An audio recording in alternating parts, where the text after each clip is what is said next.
దేవుని సన్నిధిని విడిచిపెట్టి, ఆయనతో ఉన్నటువంటి సహవాసాన్ని విడిచిపెట్టి, ఆయనతో కలిగి ఉన్న సత్సంబంధాన్ని విడిచిపెట్టి ఎవరైనా సరే లోకం వైపుకు, పాపం వైపుకు, లోకానుసారమైన జీవితం వైపుకు, అల్పకాల పాప భోగాల వైపుకు, ఈ లోకం అందించేటటువంటి సుఖ భోగాల కోసం తమ్మును తాము అమ్ముకోవడం కోసం ఎవరైనా ఒకవేళ దేవుని సన్నిధికి దూరం అవుతున్నట్లయితే వాళ్ళు ప్రమాదకరమైనటువంటి మార్గంలో ఉన్నారు.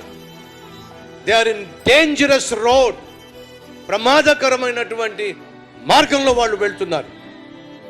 ఆ రోజు ఈ మనుషుడు యెరూషలేము నుండి దిగి దేవునికి దూరం కావడం, దిగజారిపోవడం, దేవుని సన్నిధికి దూరం కావడం, దిగబడిపోవడం, దిగజారిపోవడం, పాపంలో దిగబడిపోవడం, ప్రమాదకరమైనటువంటి మార్గంలో వెళ్ళడం.